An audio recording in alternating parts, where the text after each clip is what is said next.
Assalamu alaikum wa rahmatullahi wa barakatuh. The question of religion comes up very often. Skeptics who don't believe often blame religion for all of the difficulties in the world, blame religion for many of the wars in the world, blame religion for many of the conflicts in the world. They point out that animals live together mostly in peace. Only when they become hungry do animals attack each other. But people attack each other for absolutely no reason.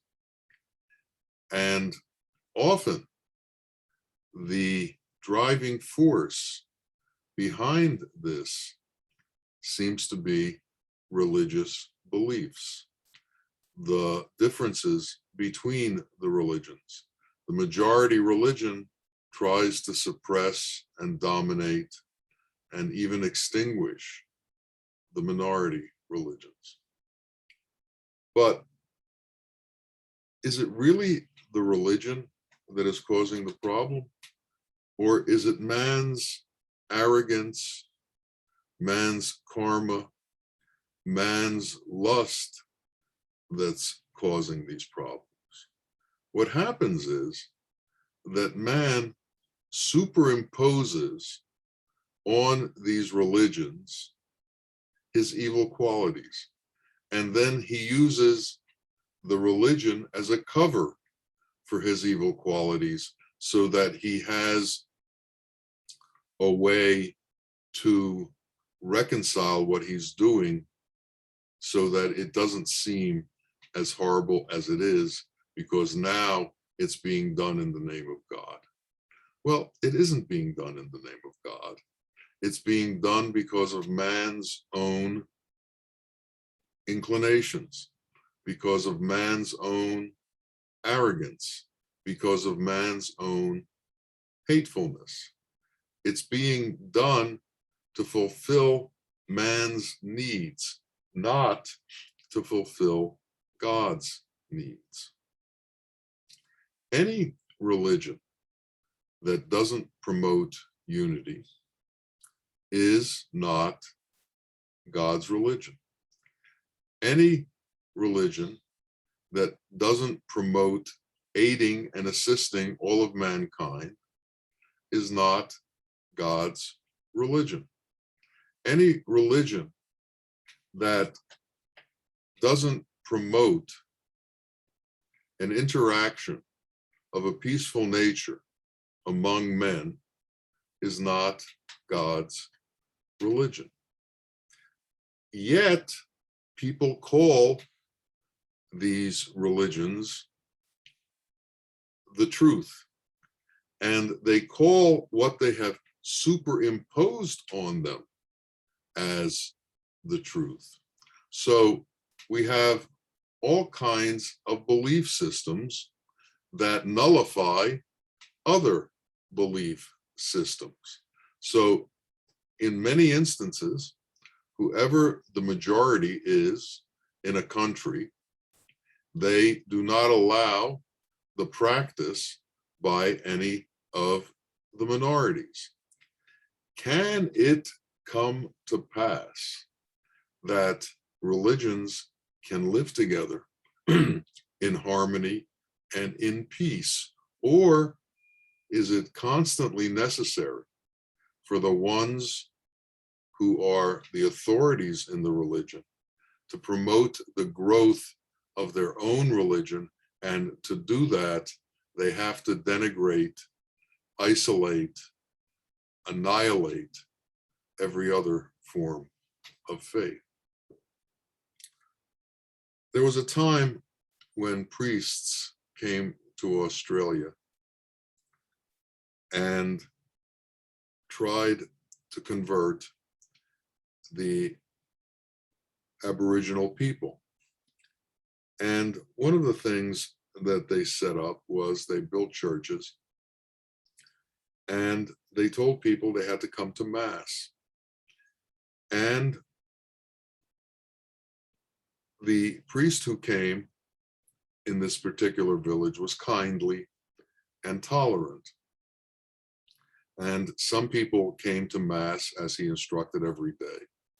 Some people came once in a while, and some people never, never came. The kindly priest passed, and later another priest came to replace him. And this one didn't have that same kindness. And he insisted that everybody come to Mass all the time. And he threatened them with hell. If you don't do this, if you don't comply, then you will go to hell. He tried to frighten them into coming to Mass and to taking on the religion. Well, even with all this, some people came all the time. Some people came some of the time, and some people never came. Nothing changed. The attitude of the church changed, but nothing changed among the people. It came to pass after a while that the head man of the tribe passed away. Now, his wife used to go to Mass all the time. He never went. And this priest said that he couldn't be buried within the confines of the cemetery that surrounded the church. They had built a cemetery and they had built a fence around it. Well, the people of the tribe understood that they couldn't hold their ritual inside the church or inside the cemetery. So they held the ritual outside of the fence of the cemetery of the church. And they did all of the things that they had always done prior to a burial. And then they buried him outside of the fence. Later that evening, 6 of the strongest men in the tribe came and during the night pulled the fence out of the ground, rearranged its circumference, and included the priest in the cemetery. They found their way around the religion in order to make it inclusive. They figured out how to make it inclusive, even though the religion itself wanted separation. We need to understand what separation is and what inclusivity is. We need to understand the difference between separation and unity. All of the prophets came to preach unity among men, to preach peace among men, to preach peace among men. But what happened was, as these religions began to form around the prophets, separations began to happen, and people saw themselves differently, saw themselves not in a unified way. So they began to make different rules for the minorities. They cordoned them off into ghettos, or they made them pay higher taxes, or they somehow exerted their power over them. This leads to separations within beings. Once you begin to separate yourself because of your religion from others, you begin to set forth within yourself a certain attitude of being. Dualism is contrary to unity. And when separation occurs, it's contrary to unity. And if we hold dualism within our being, we are separating ourselves from the unity of existence. There's a bird called a cuckoo, and it's a black bird, and it has black legs, and it's a very pretty bird, and it can do many things. But one thing, for some reason, it never learned how to do was to build a nest. Since it can't build a nest, it decided, it came to the conclusion of another way to have its eggs raised, have its eggs hatched. And what it does is it goes to another blackbird, a crow. And when the crow isn't on its nest, it throws the eggs out of the crow's nests, lays its own eggs in the crow's nest, and then the crow raises, hatches these birds. Now, a cuckoo eats fruit, and its diet is entirely fruit. But when the cuckoo's eggs are hatched and raised by crows, the crows feed it whatever the crows eat. And so instead of being on a diet of fruit, the cuckoo is on a diet of insects, on a diet of crabs, on a diet of whatever the crow brings to the baby cuckoos. And the baby cuckoos don't know any different because they're babies, and they eat what they're given. Now, something happens as these babies grow. They have a different sound than the crow.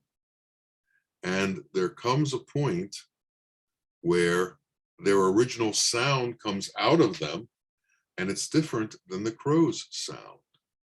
And the crow recognizes that these birds aren't crows. And the crows then try to kill the cuckoos. And the cuckoos realize they have to escape. And they try to escape from the nest. They hide, they do whatever they can to get away.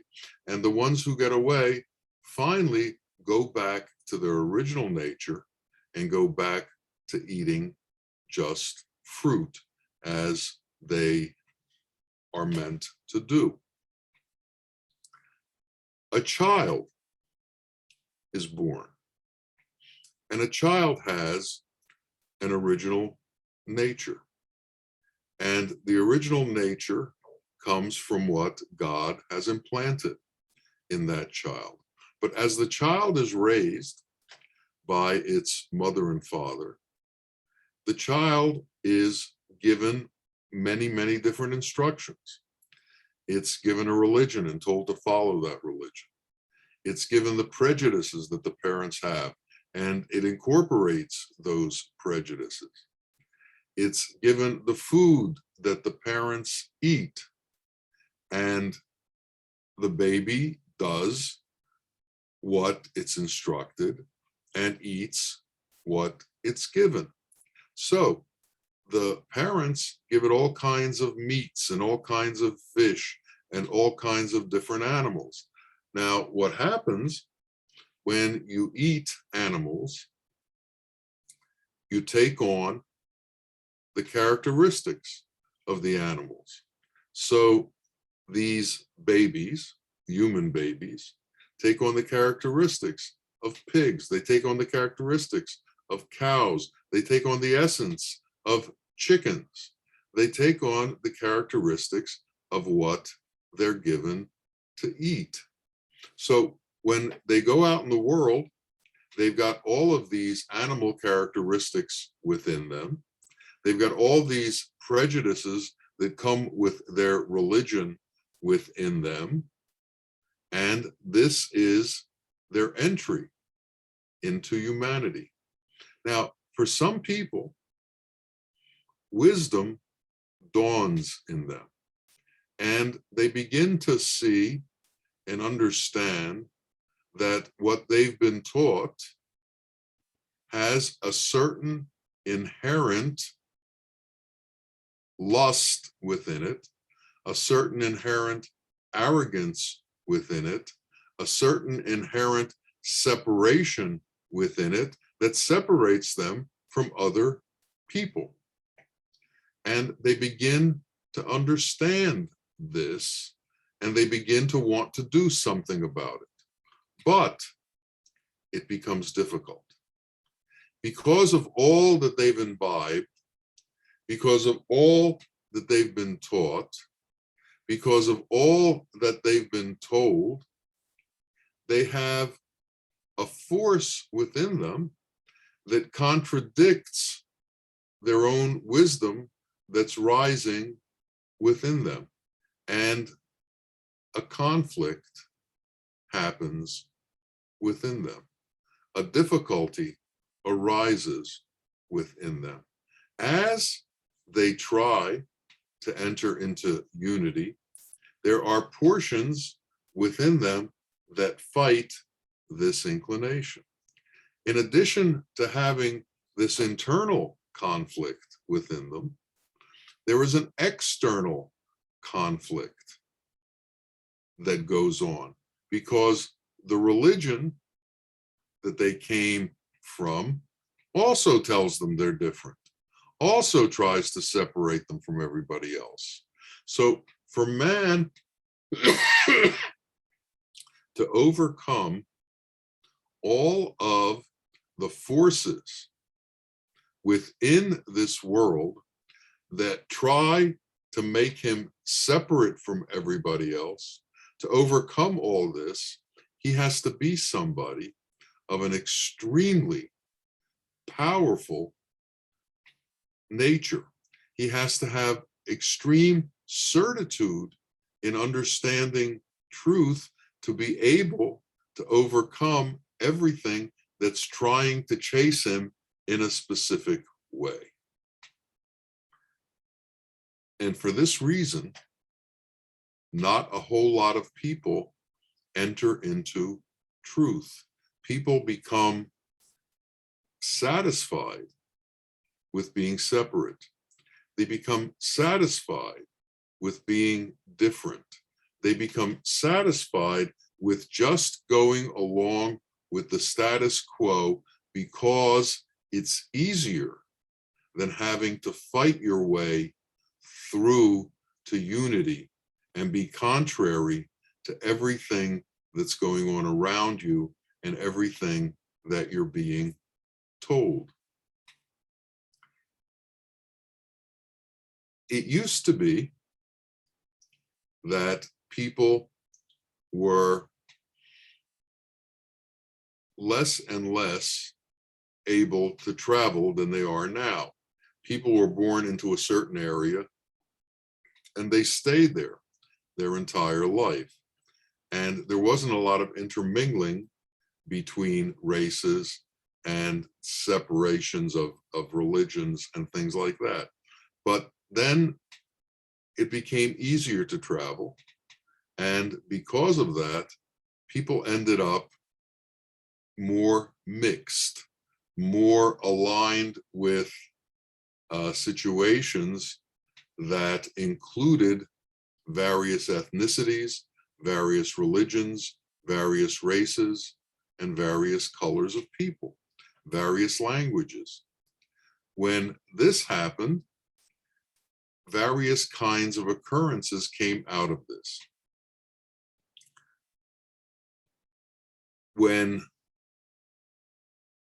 the Soviet Union came into being, they had an amalgamation of many different peoples within the Soviet Union, and they kept the peace. They enforced the peace through armed enforcement.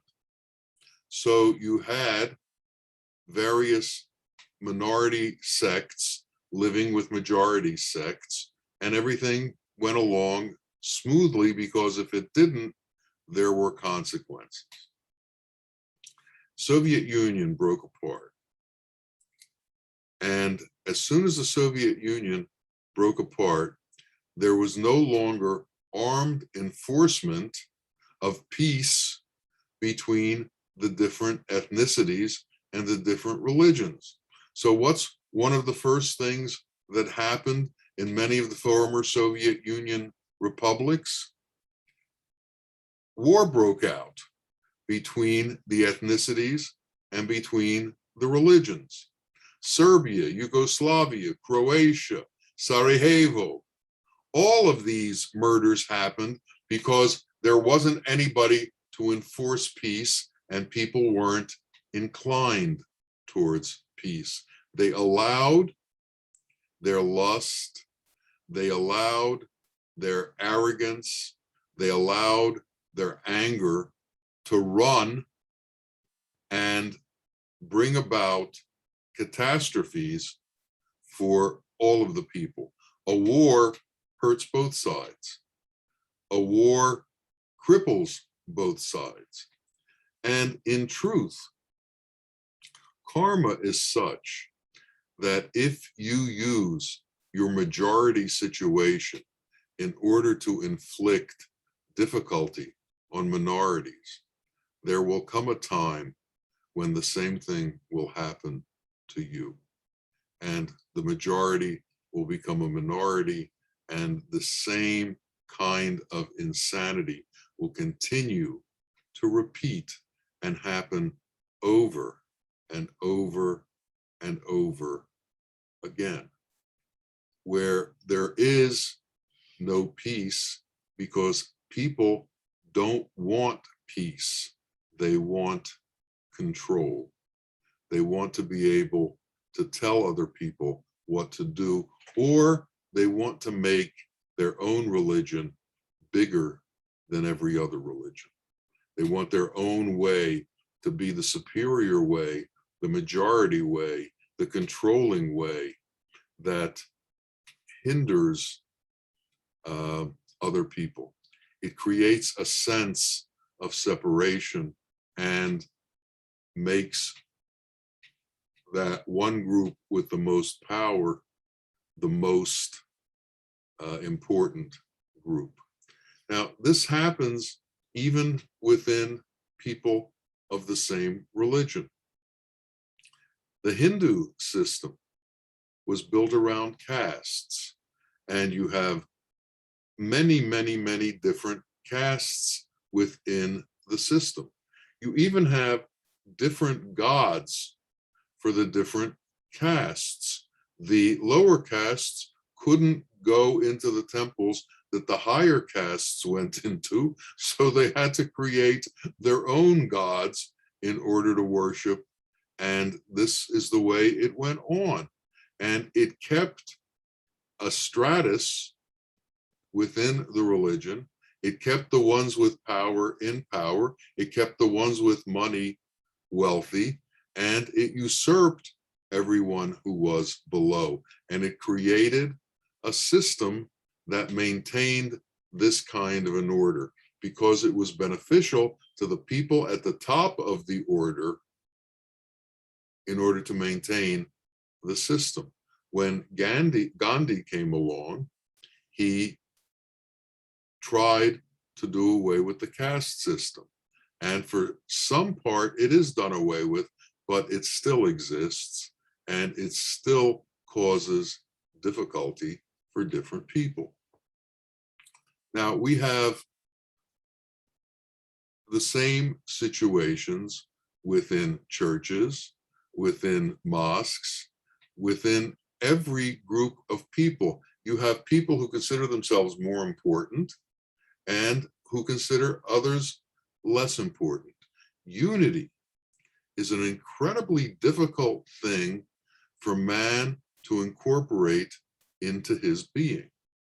And in order for man to come to know himself, in order for man to come to know wisdom, in order for man to come to know his Lord, he has to do away with everything that is opposite to unity within him.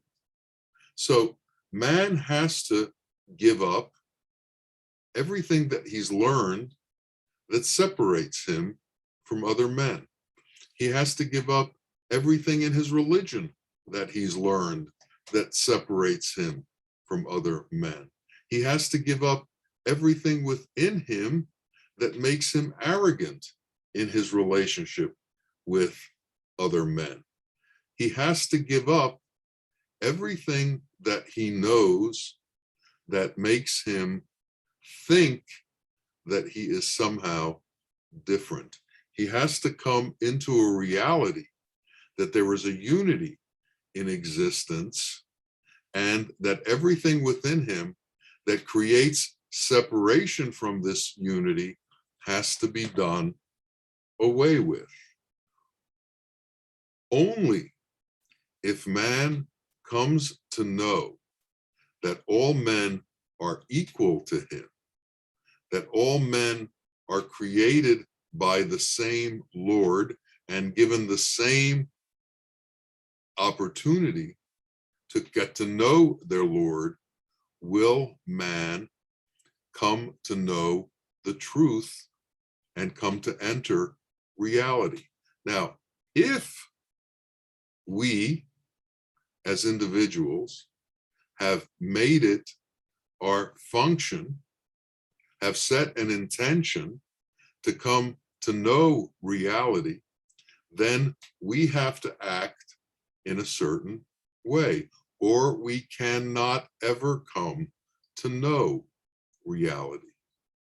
Reality has a set of rules to it. It has a form to it.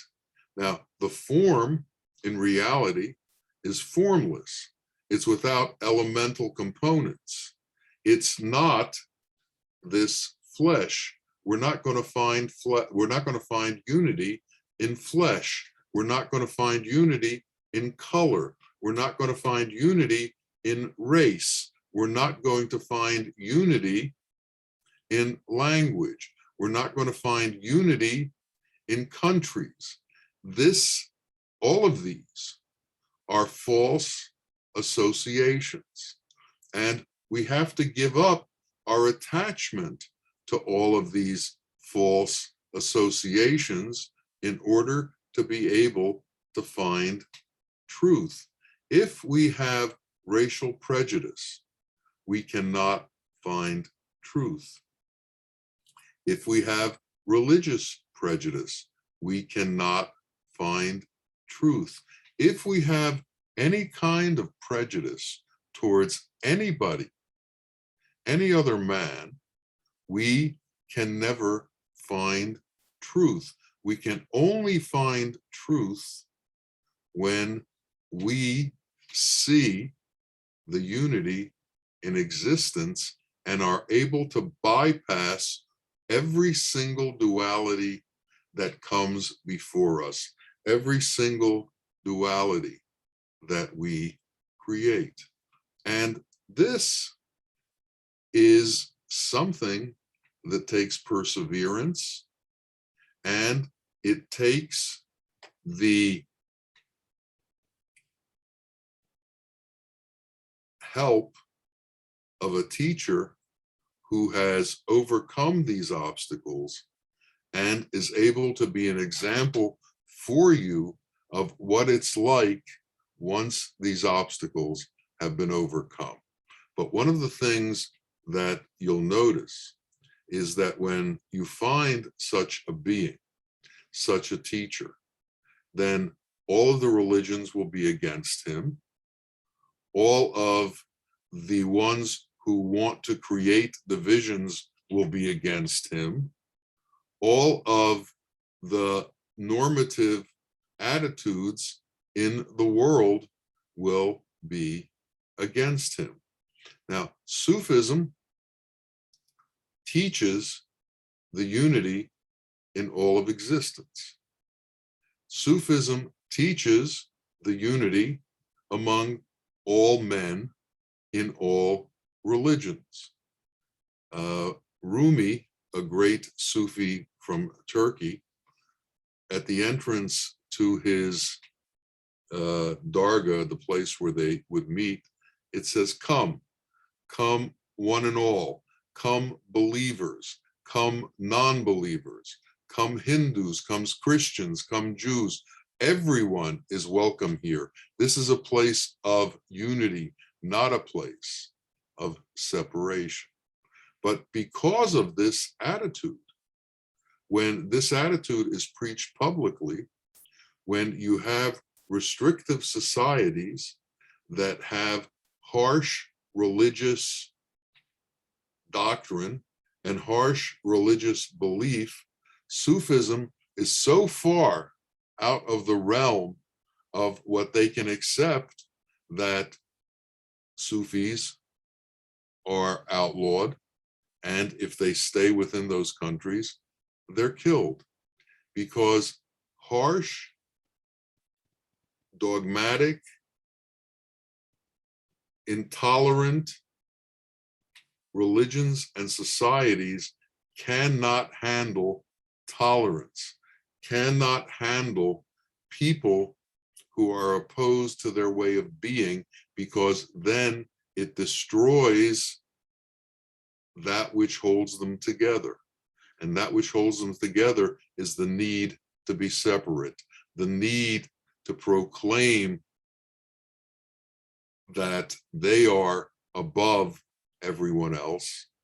And in this separation, they claim they can control everyone else. So in many countries in this world right now, and it still exists, if you are not part of the majority religion, you're in a lot of trouble.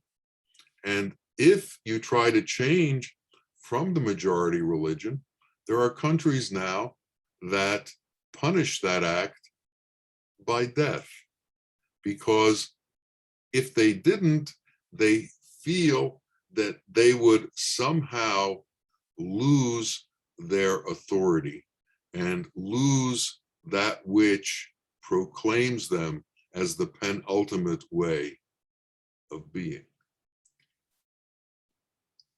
The penultimate way of being is to be like God. The penultimate way of being is to understand God's qualities. The penultimate way of being is to be compassionate and merciful. So, if a religion is not compassionate and merciful, it may call itself a religion, but it is not a religion that is akin to God. If a religion doesn't aid humanity, it is not God's religion. If a religion doesn't help all of mankind, it is not God's religion. If a religion separates man into different categories and then proclaims higher and lower status towards them, it is not God's religion. So we have to find a place within ourselves where we can find unity with all existence. And if that means leaving our religion, if that means leaving the way we've been brought up, if that means leaving what we've been taught since we were children, then so be it. Because this path is about us being saved. This path is about us coming to know the truth. This is an individual path.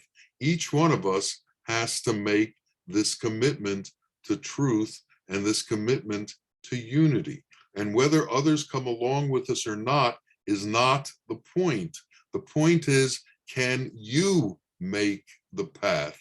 Can you take the road of unity?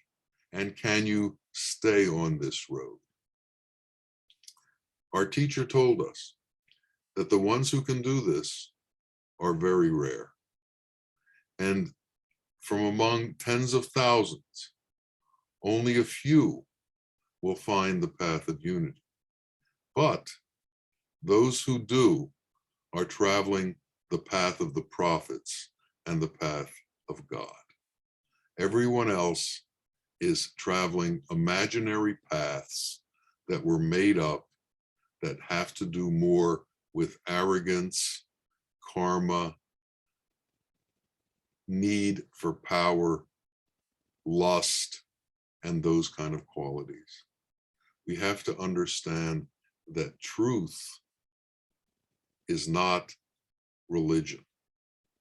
Religion has to become truth. Gandhi was giving a speech one time, and he was talking about some of the cultural appropriations that happened in Hinduism. And one of them is that when a man died, his wives were supposed to go on the funeral pyre with them. And he indicated that this was merely a cultural tradition. It had nothing to do with truth. And that's when he said, religion has to follow truth. And if it doesn't, then it isn't a religion and it isn't truth. It isn't anything other than cultural adaptations that people have made towards their way of life. We have to get out of culture. We have to get out of all of the things that have been invented in order to accommodate what people want. We have to find a way towards truth. And the way towards truth is compassion and mercy. And compassion and mercy becomes self-evident at some time in your life.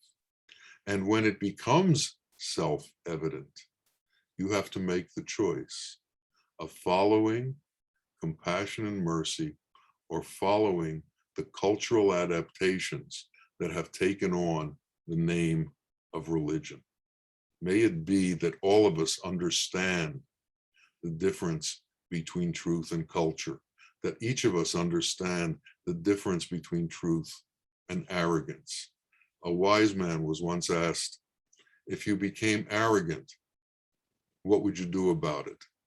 He said, if I became arrogant, I wouldn't know what to do about it because an arrogant man doesn't see his own arrogance.